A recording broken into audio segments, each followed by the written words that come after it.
Hello, good morning guys, Matt here from the UK. Today's video we're looking at why am I still shooting digital in 2021. You're probably thinking, have you said that wrong? Shouldn't it be why you're shooting film in 2021? I'll cover that as well, but firstly let's talk about why I'm still shooting digital. So the answer you probably have for me is why you're shooting digital in 2021, because everyone's shooting digital in 2021. Don't be ridiculous. Well, if you watched this channel before, I actually really enjoy shooting film. So there is a strong argument in my case not to shoot digital.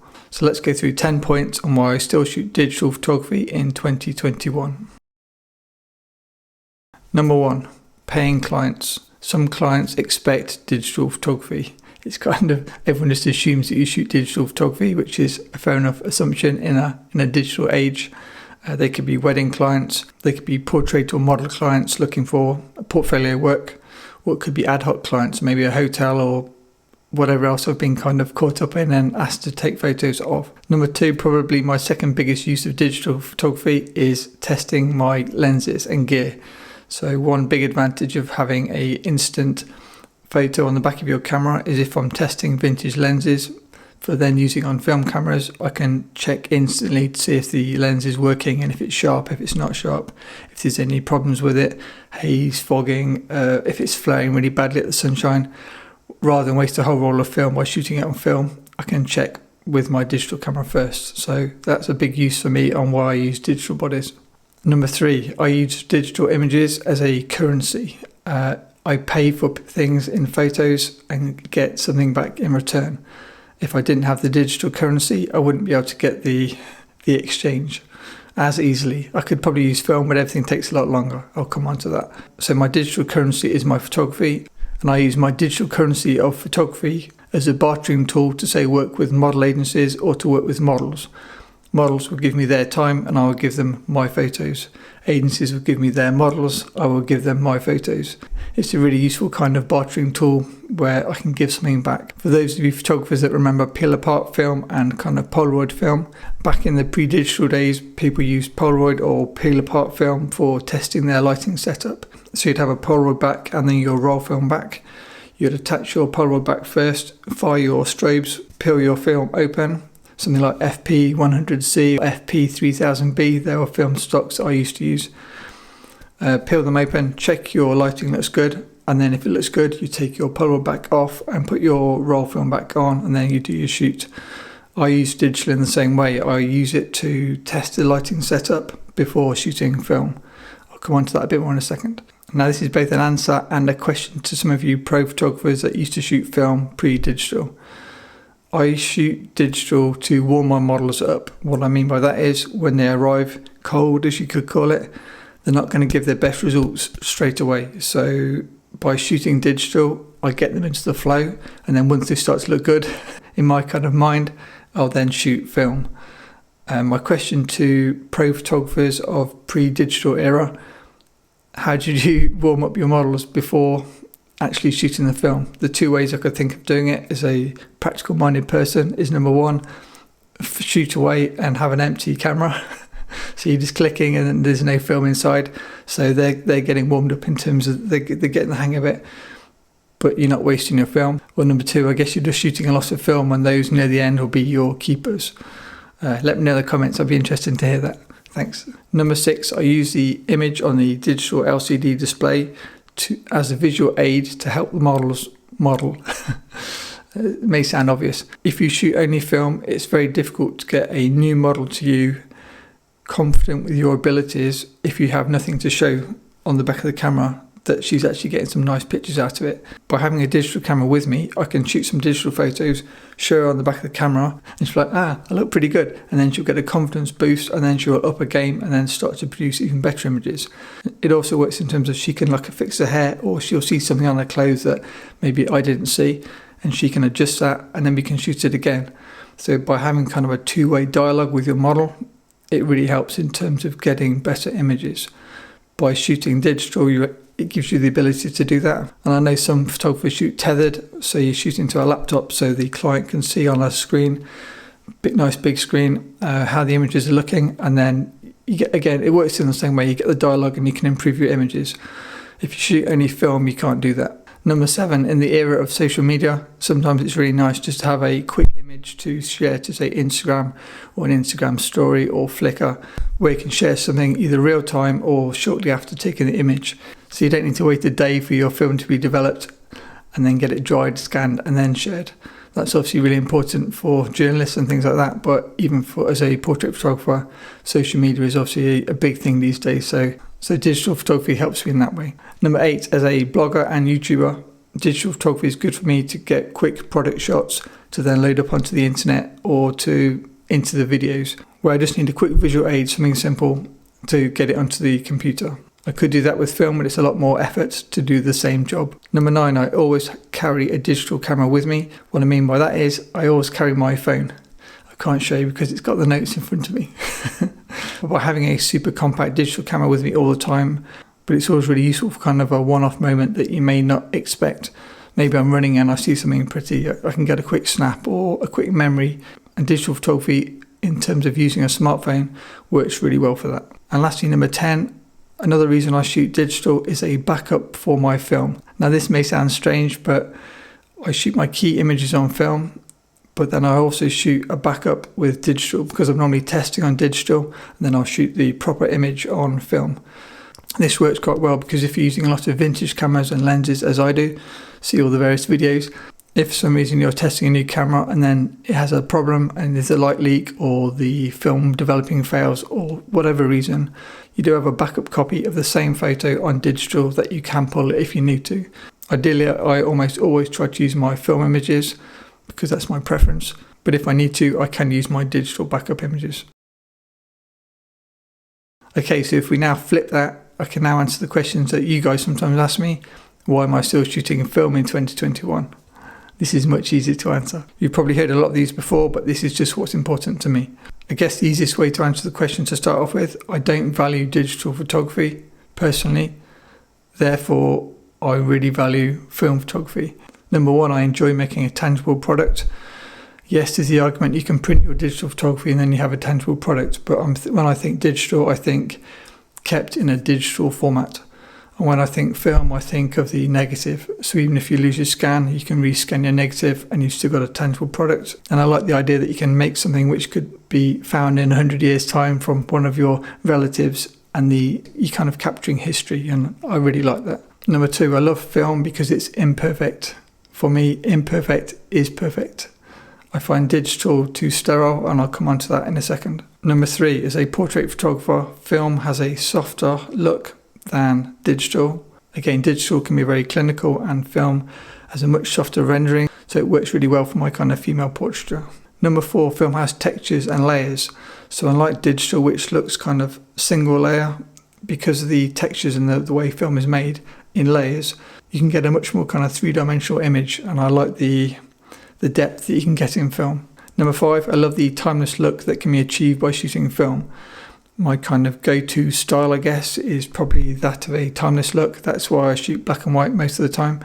And by shooting film, all these little imperfections just gives an even more timeless look. So that definitely works for my particular style. What you probably don't know is, although I appear as a complete gearhead, and I probably am, I used to paint and draw prior to photography.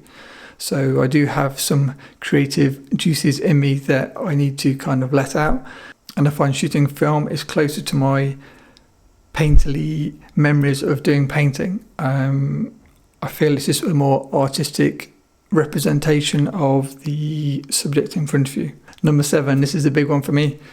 I love shooting film because I love the ability to use all these amazing vintage cameras. There's too many nice ones to mention in this video, so just check out my playlist. But 1930s Leica 3 cameras, 1950s Leica M cameras, 1970s, 1980s SLR cameras, so many amazing cameras. Number 8, because film costs money, it puts pressure on me to make better images and kind of get it right first time. Because shooting film costs you money every time you press the shutter, you hesitate before you take your picture.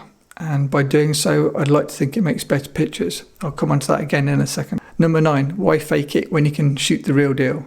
What I mean by that is a lot of arguments as anti-film would be you shoot digital and then you add one of these visco filters, kind of the fake film look, effects, and then add layers and do everything you can to reduce the contrast, add a bit of grain or fake noise or whatever, and try and fake the look of film. And rather than spend 2 hours on one image trying to fake the look of film, why don't I just shoot film and do it right the first time, do it properly, as I like to think of it. So that's a big one for me, getting it right in camera as much as possible, where what comes out of the camera I really enjoy. I'll come on to that in a second. And number 10, shooting in different formats. So in terms of the shape that you're taking pictures of, if you shoot with a digital camera, you always see the standard kind of format. I'm sure some cameras will let you change it, but in simple terms, you always see the 35mm shape kind of classic format. Whereas if you shoot with film, different cameras can offer different formats. You can have some cameras like the Hasselblad X-Band, which will let you shoot panoramic. You could shoot square format, such as a Hasselblad. You could shoot 6x7, such as the Mamiya 7 or the RZ. You could shoot 4x5. So it's not only amazing because you get to play with amazing cameras, it's also amazing because it makes you think completely differently. If you go to the same place on the same day with the same light, and on Monday you go with a 6x6 Hasselblad, and on Tuesday you go with a Hasselblad X-Pan Pano, and then on Wednesday you go with a 35mm Leica, and then on Thursday you go with a 4x5 large format camera. Every single day you're going to see the same scene differently, because one day you're going to see it through a little like letterbox look, and the next day you're going to see like a square look, and just by having to compose differently makes you shoot differently. And by making you shoot differently, it gets you more creative, and I think that really helps bring more enjoyment to the photography. It makes you think, it kind of challenges you. So I enjoy that from shooting film, and it's a good excuse to buy more cameras, buy one for each format. Okay, so to make this video a bit more meaningful and to give you an idea of where I've come from and where I am now, I'll give you a really quick overview of why I started shooting film. So being old enough to have grown up with film, I was shooting film as kind of a teenager and in my younger years, but not knowingly to shoot film for film's sake. It was just like using a mobile phone today. You didn't really take any notice of it. It was just normal. So I did grow up with film, but I didn't take any notice of it. As soon as digital came around, I picked up a small point and shoot camera, and then skip forward a few years, I ended up with a Nikon D800. This was said to be the best of the best camera at its time. I think it's a 36 megapixel full frame digital camera. And at that time, I think it was the camera that everyone was comparing to kind of image quality wise. People doing reviews like Mamiya 7 versus Nikon D800. Can digital now meet the resolution of film? Things like that. So I bought the Nikon D800 and I was shooting a lot of weddings back then. What was soon really apparent to me is the images were just so boring. All I can think is because the resolution was so high and everything was so perfect, and at the time I was trying to use the best modern lenses, kind of Nikon G lenses, some of them, everything was just so clinical, so sterile, so perfect that it just wasn't interesting to me in the slightest.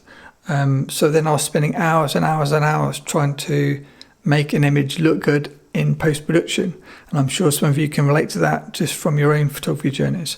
So I used to use texture layers which I'd download from Flickr, and then layer up layers of kind of grunge almost on top of images to try and make some fake texture layers like you get from film. And then I would combine that with shooting free lensing, which is basically holding another lens from a different camera in front of the Nikon D800, normally a vintage medium format lens, Russian medium format lens, in front of the camera, combine that with layers, and then maybe I could get something worth posting on Flickr to my mind. At that time I got myself into a bit of a rut where I wasn't really enjoying my digital photography, and I used to spend hours searching on Flickr for images which excited me, and then what I'd do is I'd check the details under the Flickr image.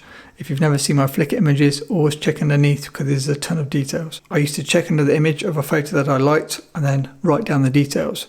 What camera did he use? I need to buy that camera. What lens did he use? I need to buy that lens. And then I'd try and replicate their cool look by using the same gear that they were using. And what dawned on me is nearly all the images I liked were often Russian photographers, and they were using these old Soviet cameras, and then they were using film. And I was like, what is this film? And to cut an even longer story short, that led me to buying medium format film cameras. So I like the shallow depth of field, so I bought the Contax 645. I enjoyed the Contax and I enjoyed the film look, but I found the kind of SLR style or almost DSLR automated style too reminiscent of my D800. So then I bought a Kiev 88, which is often called a Hasselbladski, which is a Hasselblad clone. I'll do a video on this soonish. This is a proper vintage camera, like using a Hasselblad. And that was just amazing. That got me hooked on vintage cameras. So at that point I was doing all my interesting work on film, and then I still had my Nikon D800 for shooting weddings.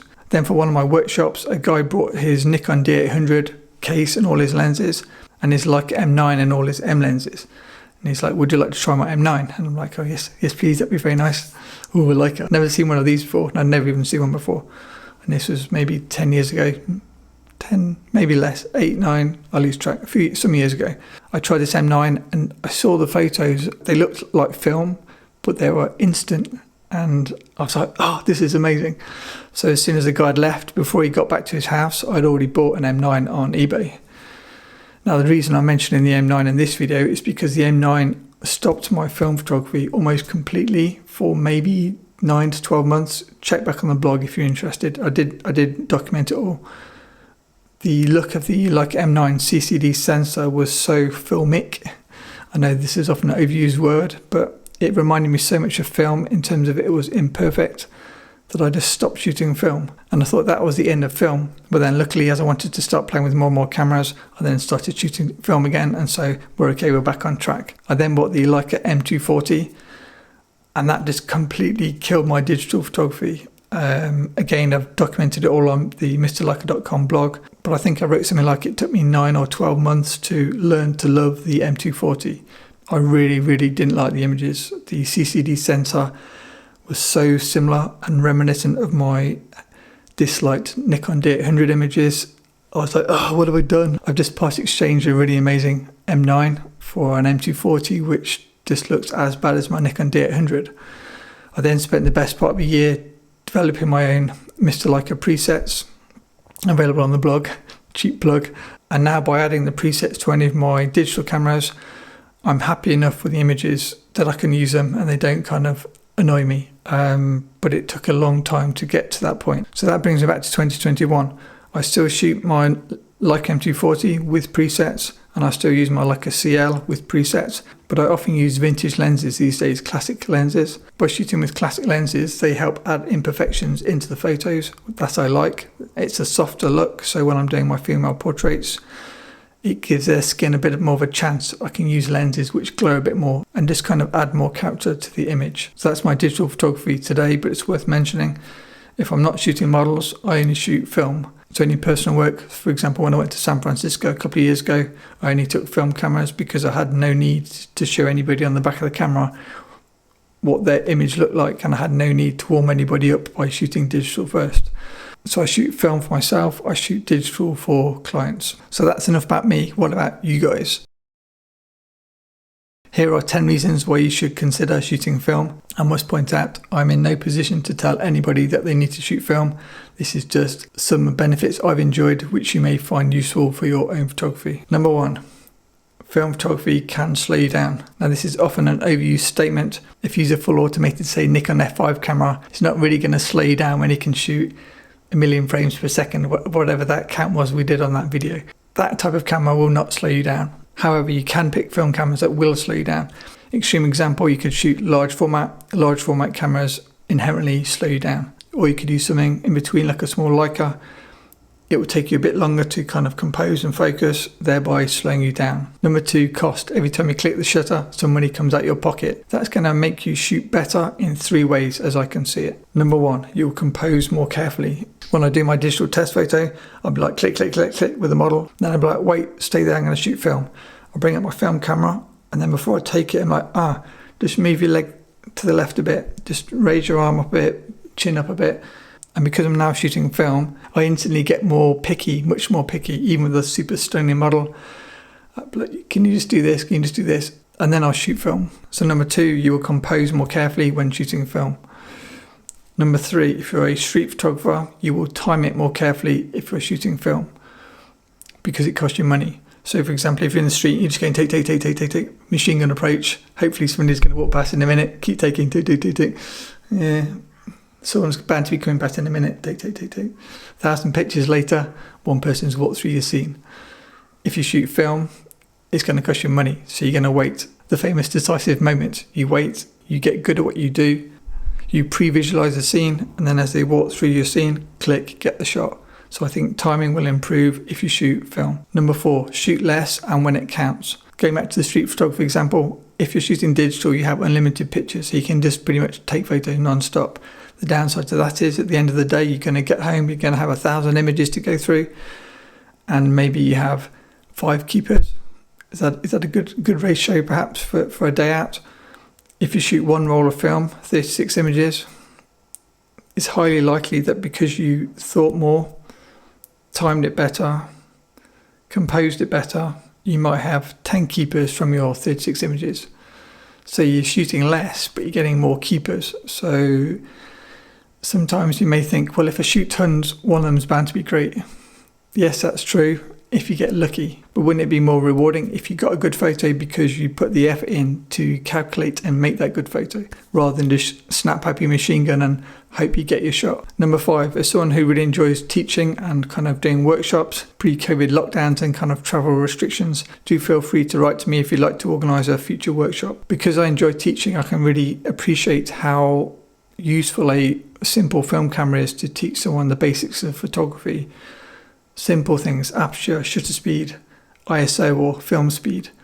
Those 3 basics you often don't appreciate until you shoot film, because if you shoot digital, you have everything on auto and you don't know what the lens is doing, you don't know what the shutter's doing. And yes, the camera in auto mode may give you a nice photo at the end of it, but I think by shooting with a simple film camera, you'll gain a much better grasp of the basics of photography and how you make your image. And then of course you can transfer that back to your digital camera and appreciate your digital camera more. Now you know how the camera is working. Number 7, film may help your creativity.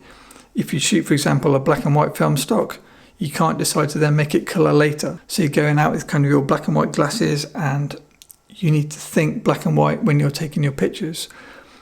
If I shoot colour, I have my colour brain on, and if I shoot black and white, I have my black and white brain on, which is, I nearly always see black and white in terms of how I visualise the scene. It's almost always in black and white. But if I've got colour film loaded into the camera, I will purposely look for colourful scenes. So by shooting a particular film stock, it will make you more creative, I think, because it limits you, and by having less choices, it makes you go in one direction or the other, and you might find that useful. Number 8, film can be challenging. You can challenge yourself, as mentioned earlier in the video, to shoot a particular format. So you can go out and shoot any panoramic, or you can go out and shoot any square format. I think it's good to challenge your brain to shoot differently and test your creativity. Number 9, if you're in a rut with your digital photography, and no matter how many presets and filters and times you move your slider in Lightroom, you still can't get the look that you want. If you shoot film, you're going to get potentially more aesthetically pleasing image because of the way film renders. So I'd highly recommend shooting film if you're kind of at that point in your photography where you're a bit stuck and you stop shooting. And finally, number 10, on the same point, if you're in a rut with your photography and you don't want to go out with your DSLR camera or mirrorless camera, shooting film gives you an amazing excuse to go on eBay and pick up some amazing classic film cameras. It doesn't matter if it's a Nikon, a Leica, a Minolta, a Hasselblad, a Canon. There are so many cool cameras out there ready to be played with. And that brings me on to cost. And now it's saying digital photography is good because it's free. Film photography costs money. So let me just look at that argument in a slightly different way. Firstly, if you buy a digital camera, it's going to depreciate. Say every 2 years you may upgrade your camera. So it's often a Leica based channel. Let's take a Leica camera as an example. You could have picked up a Leica M240, say a few years ago, for say £5,000, and then today it might be worth £2,000. I'm just giving some round numbers. So that's £3,000 you've lost on a digital camera in, so let's say 3 years. So you're losing £1,000 a year. So then let's think, how much film can you get for £1,000? If you buy film and then get it lab developed and lab scanned, it's going to cost roughly £20 a roll to shoot 36 pictures. If we're talking 35mm, that's $25. So for the £1,000 that you're losing on a digital Leica camera each year, just as an argument, So what's $1,300 or something like that? You could have 50 rolls of film. So that's almost one roll of film every week for the whole year. Free, just as an alternative for the money you're losing on your digital camera. So every £1,000 lost on your digital camera each year, in this example, is worth 50 rolls of film. Most people are not going to shoot 50 rolls of film in 1 year, so potentially that could be 2 years worth of film. So the problem is digital cameras depreciate and you have to keep replacing them. Film cameras appreciate and you don't have to keep replacing them. So Leica M240 has gone from 5,000 to 2,000. Leica M6 has gone from less than 1,000 to more than 2,000. So your film camera prices are going up. So it gives you a good excuse to buy more film cameras because you can think, well, I could use it for a year and then sell it, not lose any money and have the enjoyment from an amazing camera for that period. So I guess that's my counter argument of shooting digital versus film. Digital cameras depreciate, film cameras pretty much hold their money. In terms of shooting film, how much does a film camera cost? Now we can use the extreme example of a Leica M6 with say a 50mm Summilux spherical lens 1.4. That setup's going to cost you roughly £5,000 or $6,500 for your one lens, one film camera setup. That's a big chunk of money for your first kind of setup. Alternatively, you could just pick up something like a Nikon f8T like I had and a kit lens for less than £100 or maybe $120. Both of those are 35mm film cameras and will give you a 35mm negative at the end of the shoot. So what I'm saying is you don't need to spend a huge amount of money on a film camera as an entry point. Start with something cheap and then if you enjoy it you can look to get a different camera in the future. So my top tips for keeping your gear costs down would be, if you shoot a digital Leica M camera, then pick up a Leica M mount film body. It could be a Leica or it could be something like a Voigtlander Bessa camera. That means you can use all your existing M mount lenses on your newly bought film camera. If you shoot with Nikon DSLR cameras, for example the Nikon D750 or the 810, if you buy one of the later Nikon film cameras, one of the last few made, something like a Nikon F100, again the Nikon F80, those cameras are so DSLR-like. Number one, it's going to be a really simple transition between taking your lens off your digital body and putting it onto your film body. The buttons and everything are so similar, it's kind of almost spooky. It's a very easy transition and you only need to buy the body because you've already got the lenses. So try to buy a film body where you already own lenses for the same system would be my tip. And then when it comes to shooting film, how do you keep your film costs down? Number one, if you're testing, shoot cheap film. You don't need to shoot your professional film, Portra 400 or T-Max, or you don't need to shoot professional film if you're just practicing. Practice on one of the budget black and white films, maybe Fomapan 100 or Kentmere, something like that. Next top tip, buy your film in bulk. So if you want to buy it pre-rolled, buy the 10 packs of 35mm. That's what I normally do. And then you can also buy bulk roll films. I'll do a video on bulk loading in the future, but that basically means you buy a big roll, you cut it yourself, and then you load your own canisters. Maybe not for the beginner, so for beginners I'd buy multi-packs of the same film stock in bulk to get the lowest possible price. I've lost count of what numbers are on. Next, black and white film is normally cheaper than colour film, so I tend to use black and white film. Let's say number two. Number three, develop your film at home yourself. It's much cheaper. I wrote a post on my Patreon a while ago to show you how cheap it can be to develop your own film at home, as well as developing your own film. If you also scan your own film, there's obviously lots of different ways now to scan film. That helps also keep the cost much lower. If you shoot medium format, if you shoot 645 format cameras, you're going to get 16 photos per roll of 120 instead of say 10 photos per roll if you're shooting say 6x7. That makes it much more affordable to shoot 120 film. If you shoot 35mm film, you may think, well, that's already as economical as it can be, but no, you can get more economical. If you shoot with a half frame camera such as my Olympus Pen F, still need to do a review on that. Every 35mm frame is into two, so you get 2 photos for every one standard 35mm frame. Therefore you get 72 photos for every one roll of film, which is amazing. So that is the cheapest possible way to shoot film. If you want the ultimate budget level, I'd say shoot a half frame 35mm film camera, load it with budget black and white film, develop it at home yourself in affordable chemicals, check my Patreon or the blog, and scan it yourself and buy film in bulk. and that will make your film costs as small as they possibly can be. And before we finish, as we're talking film, it's a really good timing. I had a special package from Seon Kim. Hopefully I'm saying that right. He sent me 5 packs of cold stored Kodak Vericolor 3 120 color negative film, which was frozen and has an expiry date of 2000. Thank you so much for sending me this film. I might try and think of a creative way to do a giveaway of a few of these rolls of film, so feel free to send me some ideas in the comments. It also opens up potentially a new idea for this channel.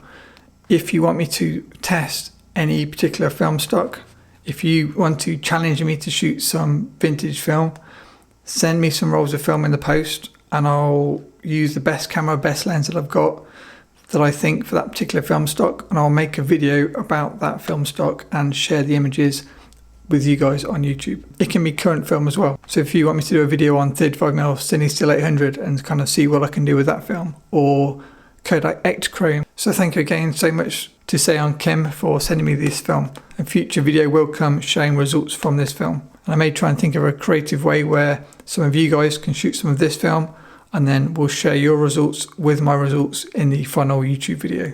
So write to me below if you have some ideas. That's it for today's video. Sorry there was no gear to review. I often get the question of why I'm still shooting film, so I thought it was good to maybe put it into a video format. If you enjoy shooting film, please hit the like button. And if any of my past film camera review videos have inspired you to shoot film, let me know in the comments. I think I remember some of you telling me that you have now started shooting film after watching one of my videos, which is so nice to hear. It's always lovely to hear people that are shooting film. I've even got some younger viewers contacting me through the various channels asking me about film cameras and things like that. So there is interest at kind of all ages, which is really nice. If you enjoy film cameras and film related chat, feel free to subscribe. And lastly, as always, a big thanks to my patrons. I do share kind of additional information on my film developing on Patreon. So if you want extra content, check out Patreon. Thanks for watching. Bye.